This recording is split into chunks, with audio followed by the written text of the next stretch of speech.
Hi, how are you? I'm Anthony from Cypher House, and today we are not taking a look at a listener crossword puzzle.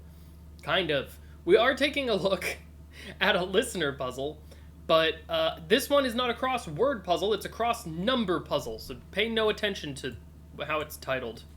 4 times a year, the listener crossword puzzle puts out a number crossing puzzle instead of a conventional crossword. And this week's puzzle is one of those number puzzles. So we're going to work through this one and take a look at how they work. In general, I find the numerical puzzles to be easier than the crossword puzzles, but I know that it's a very different flavor from the kind of puzzle that the listener crossword typically is. And so I know there are plenty of people who feel the exact opposite and have a much harder time on the numeric puzzles and an easier time comparatively on the crosswords. This numerical puzzle is called Versed Couplets, and it's by Arden. The grid is 8 by 8, so much smaller than a normal crossword puzzle, and the instructions read, each clue refers to an across entry and a down entry, which are reverses of one another. The clue answer is the sum of the two numbers, but the number in brackets is the length of the grid entries. There are no leading zeros, and all answers and entries are different. This final sentence is very typical of listener numeric puzzles. They typically don't have leading zeros, and typically every entry is different. What that means is if you have 1, 2, 3, 4 running across one of your entries, you're not going to also have 1, 2, 3, 4 running down another entry somewhere else. Every entry will be distinct from another one. The thing that makes this numeric puzzle unique is that every clue is really cluing 2 entries in the grid that are opposites of each other and summed together. And what it means when it says reverses of one another here is that if one of the numbers is 1, 2, 3, 4, the other number is going to be 4, 3, 2, 1. This final restriction that no entry has a leading zero means that no entry can have a ending zero either, because every entry is going to have a reversed version of itself somewhere in the grid. And the restriction that all answers are different means that no answer can be a palindrome. We can't have 1, 1, 1 running across somewhere because there's going to be the reversed 1, 1, 1 somewhere else, and then we wouldn't have 2 different entries. The first thing that I did when I started this puzzle was I started looking at the 2-digit numbers. I felt like just the shorter numbers would be a little bit easier to kind of get started on and sink my teeth into. So I started by just listing out all of the possible pairs of 2-digit numbers, and I marked off which of these was a triangular number, a square number, a Fibonacci number, and twice a triangular number. The results of that process looked something a little bit like this. The first and second column are just all of the possible pairs of digits and then the reversed version of those digits. And then the third column is the sum of those 2 numbers. So these are the 2 grid entries that would be being referred to, and then the sum is what the clue actually applies to. So for example, the only Fibonacci number that you can get by adding 2 2-digit numbers together in this way is 55. So I highlighted the 2 ways to get 55 in the same color as I highlighted the Fibonacci clue, just to kind of keep in my own mind what the options were for those particular spaces. But I didn't immediately place anything in the grid from this. However, this was still a very useful process to do.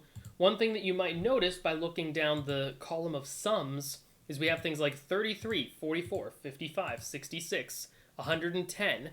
All of these are divisible by 11. And this is actually a property that you can prove to yourself. If you have the number AB and you're adding the reversed version of it, BA, another way that you could express that sum is as 10A plus B, that's the first number. AB is the same as saying 10A plus B.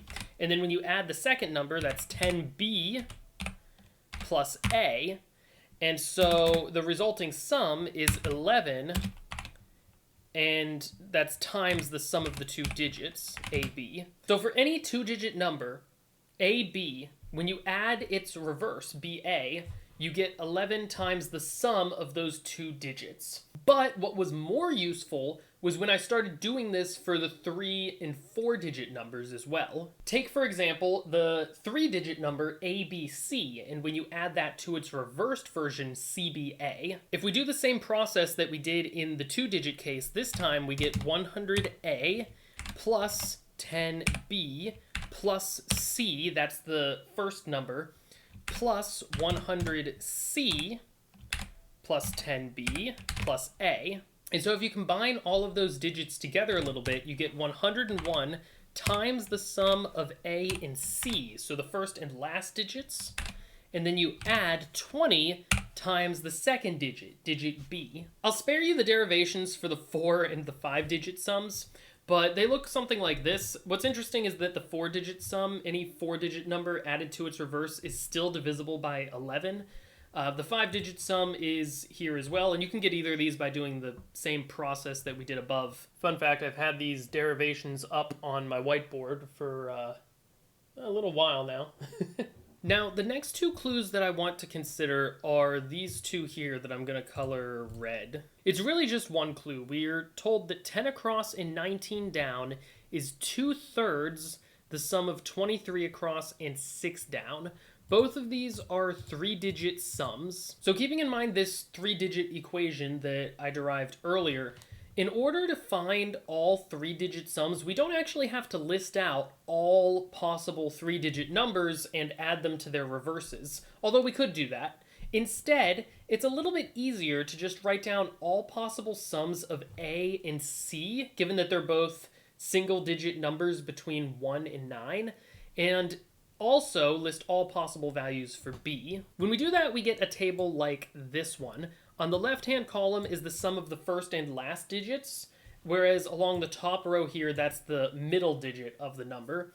Now, technically, this table is a bit bigger than it needs to be. We can't ever have 2 or 18, because that would mean our first and last digit is either 1 or 9, and that would mean our number's a palindrome, but we can't have any entries in the grid that are the same as another entry. So technically those two rows aren't possible. But once we've derived this grid, we can create another grid very similar to it, where just all of the values are 2/3 of the value that they are over here on the left. Now, what I've done here with the highlighting is I've highlighted the 4 possible values that we could have for those two answers and the other two answers that sum to 2/3 of this sum. You'll see that a lot of entries in the right-hand grid aren't whole numbers, and the ones that are, like 350, don't actually show up as a possible sum for two 3-digit numbers, so that one's ruled out. So that only leaves us with 4 options, and what's interesting is no matter which one we go with, that middle digit along the top row, that's always going to be 0. We don't have any options anywhere else. So while we don't know yet what the 3-digit number at 10 across is and the mirrored version at 19 down, we know that the middle digit is going to be a 0. So we can put a 0 here at 10 across. We can also put a 0 in the middle of 19 down. So I kept this grid ready for when I was ready to break into these 4 options, but then I broke into another clue. Next, let's do the same process for 5 across and 22 down. This is a 3-digit sum that will add to a square. So once again, I generated one of these tables. This is the exact same table that I generated before, except this time I took all of the entries and I showed their square root in the table off to the right. And we see that there are only 3 options where that square root is a whole number. So I highlighted those 3 possible sums in this grid. So while this doesn't give us anything to enter into the grid yet, this does tell us that the middle digit of this sum is either going to be a 4, a 6, or a 9. So the middle digit of 5 across, that's the entry that goes here, is either a 4, a 6, or a 9. I'm just going to enter that option down here, and I'm going to color this space gray. Now we know that the same is true for the middle digit of 22 down, and so that one goes here. But we can actually take this a couple steps further. So because the middle entry of 5 across is also the first entry of 6 down, and we know that 6 down is the reversed version of 23 across, we know that since the first digit of 6 down is gray, the last digit of 23 across has to also be gray. But that digit is the last digit of 12 down, and from this clue, we know that 12 down is the reverse of 11 across. So we can also color the first digit of 11 across gray. And hopefully you can start to see where I'm going with this. Because of the restriction that every grid entry also has a reversed entry somewhere in the grid, as well as the normal constraint on crossword puzzles that anything that happens to be in a square for a down clue is the same for the across clue, we're able to keep cross-referencing these clues,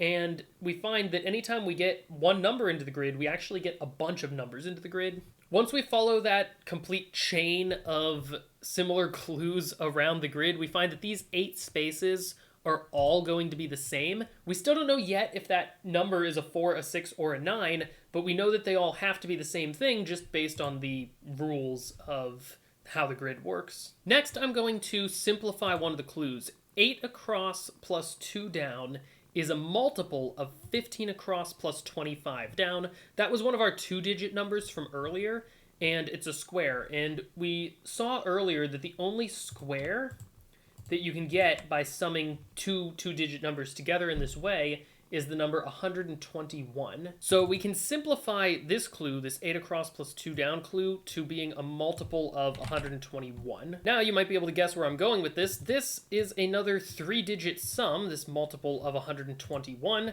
So we can make another 3-digit sum chart and divide all of the options by 121 to see which of these are in fact divisible. And we see that there's a diagonal chain of options here. Now, no matter which of these options we choose, the left-hand column, which keep in mind for the 3-digit sum, this left-hand column is the sum of the first and last digits of our reversed number, A and C. So the options available to us here are always less than 10. They're always a single-digit number for the sum of the first and the last digit. And the reason that this is important is that the first digit of 8 across is one of the gray digits that we looked at earlier. So since we can't ever have a number that ends in 0 because the reverse would begin in 0 and that's against the rules, we know that this number can't be a 9 because the first and the last digit have to sum to something less than 10 and 0 isn't an option. So we can use this chain of deductions to remove 9 as an option from the gray spaces. Okay, I have just one more deduction to make here, and then this whole puzzle is going to start opening up a lot more, I promise. Let's take a look at this clue. 11 across plus 12 down is a cube of 16 across plus 3 down. That's another one of our 2-digit sums that we looked at earlier, and the only 2 options available for that were 55. So we know that 11 across plus 12 down is the cube of 55, which is calculable, and we find out that that's 166375. Based on that 5-digit sum equation that I derived earlier, we can see that B, D, and C are never going to contribute more than the 1,000ths position. So if we want to be contributing things up in the 10,000ths position, we need to focus on A plus E, the sum of the first and the last digit of this 5-digit number. In order to get a sum that has 16 in the tens of thousands position, that first and the last digit of 11 across are going to have to sum to at least 15. We also see that A and E are the only numbers that affect the first digit of the sum. They're the only thing that contributes something in the ones position because these both have 0 here. So A and E actually have to sum to 15. And so we would have, 15 in the tens of thousands position with maybe 1 carrying over from the B plus D sum. That was kind of a lot of math there, but the bottom line is that A and E, the first and the last digit of 11 across, sums to 15. And that's important because the first digit of 11 across is gray again. So the only way between our 2 possibilities to sum 2 single-digit numbers to 15 is if the gray value is a 6. So what that did for us by comparing these 3 gray clues and realizing that these 8 cells all have to be the same value, we shrunk down the world of possibilities for that gray cell from any digit from 0 to 9 all the way down to just one possible digit, 6. But we can take this a step further. Like I said, the first and the last digit of 11 across have to sum to 15. So since we determined that the first digit is a 6, that means that the last digit has to be a 9. And then we can play the same game that we played before with the gray cells and start rotating through the grid and place even more 9s throughout the grid. I won't walk through this process every time because it gets a little bit tedious, but just to give one more example in case I went through it quickly the first time. 10 down, the second digit we now know is a 9. So we go over here and we see that 10 down is a reversed version of 20 across. So if the second digit of 10 down is a 9, then the second to last digit of 20 across is also going to be a 9. So that actually places 4 number 9s in the grid in these spots. So we're only missing digits C and D here. And so since we only have 2 digits left, we can just list out all the options for C from 0 to 9 and all the options for D from 0 to 9 and make a quick little table to show that there's only one pair of digits that will give us that value of 166375. So the third digit C has to be a 1 and the fourth digit has to be a 7. We can fill 1 and 7 into the grid there for 11 across, and we know that 12 down has to be the reversed. So this is 69179. Reading down in the reverse, we now go 97196. We have now completely finished with 11 across and 12 down, so I'm just going to color those orange to let us know we're done with those ones. Now, since that line of thinking already filled in 3 of the 5 digits for 10 down and 20 across, we can take a look at that pairing now. We know that those two have to sum to a triangular number. Once again, I made a chart of the possible values for the 2 remaining digits, and I found that there was only one number within the range of options that was a triangular number, and it involved both of the remaining digits being the number 3. So that completes this sum of numbers. We have 93396 plus 69339. So let's return to our red clues, where 19 down and 10 across is 2/3 of 23 across and 6 down. Because of everything that we just did with the 5-digit numbers, we know that both the 10 across 19 set as well as the 23 across 6 down set have a 6 as one of the 2 outer digits. These were the 4 possibilities for the 2 sums of numbers that we came up with in the past, and we see that a few of them are no longer possible. We can't have this option because with one of the outside numbers being a 6, if the other one was also a 6, so they sum to 12, then it would be a palindrome, which isn't allowed. Meanwhile, for these 2 options, 404 and 406, in order to get those sums from 3-digit numbers, we need the first and the last digit to sum to either 4 or 6. And again, 0 isn't an option, so those are both too small, with one of the digits itself being 6. So the only options available is if the one set of numbers sums to 1515, and then the other sum of numbers that is 2/3 sums to 1010. And again, we already have a 6 in both of those sums, so we can figure out what that other digit is just by some simple subtraction. So 10 and 19 are the smaller. Those ones have to sum to 1010. So their first and last digit have to sum to 10. So we have 604. Meanwhile, 23 across and 6 down has to sum to 1515. So we need their first and last digits to sum to 15. So since one of them is already a 6, we know that the other one has to be a 9. We started to fill in some of those digits for the 2-digit sums, so I decided to focus in on those. The most restricted one earlier was the Fibonacci sum of 16 across and 3 down, and we already know now that we have a 4 for one of those options, so we have to do the 14 plus 41 option for that. So that puts 6 number 1s into our grid, and it also has the added benefit of finishing up our 24 across and 14 down clues. Those ones were just kind of passively solved now by this 91 down and this 19 across. At this point, there's also only one option available for 15 across plus 25 down, which is our 2-digit numbers summing to a square. We have a 9 as one of our 2 possible digits, and if we look off on the right side of our screen at the yellow options, we see that the only one is 2 plus 9, so the remaining digit here has to be a 2. That puts 6 number 2s throughout our grid and has the added benefit of finishing 9 across and 15 down. If we now revisit the options that we had before for 8 across and 2 down, The table that we generated before showed a diagonal line of possible options for different sums of the first and last digit and for different middle numbers of that 3-digit set.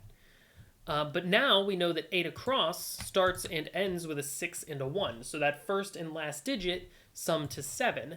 So we only have to look in this 7 row and we see that the middle digit also has to be a 7. Next we can take a look at 13 across and 16 down. This would normally be a bit tricky, trying to find all the 4-digit sums that are Fibonacci numbers. But if we look at 13 in the grid now, we only have 1 digit left. So all that we have to do here is list the possible options for that first digit, do the calculation to see what the numbers would sum to, and we see that only one of those options is a Fibonacci number. Next, I took a look at 28 across and 4 down. These 4-digit numbers sum to a triangular number, and again, we already have 3 of the digits. This time, when we try all the options for the other digit, we see that the only remaining choice is 3 that gives a triangular number. Now I looked back at 5 across plus 22 down, which was one of the ones we looked at before. 5 across and 22 down have to sum to a square. So trying all of the options for that last digit and taking the square root of them shows that the only one that gives a perfect square is the number 2. Finishing that one also finishes 18 across and 7 down. That sums to 11,781, and it should be the same digit sum as 26 across and 21 down. So 26 across and 21 down we have not filled in yet. So this clue actually works kind of in reverse. You solve this sum before you actually have to reference this clue, but referencing this clue gives you information to solve a different set of numbers. So 18 across and 7 down, the sum was 11781. The digit sum, if you add all those digits together, is 18. The only way to get the digits to sum to 18 is with 1 for 26 across and 21 down. Just about there now, we have to look at 1 across and 17 down. We already have all but one of the digits, and we don't want the result to be a palindrome. So we try all of the options from 1 to 9, and we see that every single one of them actually is a palindrome, with the exception of 9. So that missing digit has to be a 9. And then the only thing left is to check 27 across and 1 down. Adding these two numbers together gives 1,130, and this has to be the sum of 2 squares. After a little bit of checking, we can find that this is indeed equal to the sum of 29 squared plus 17 squared.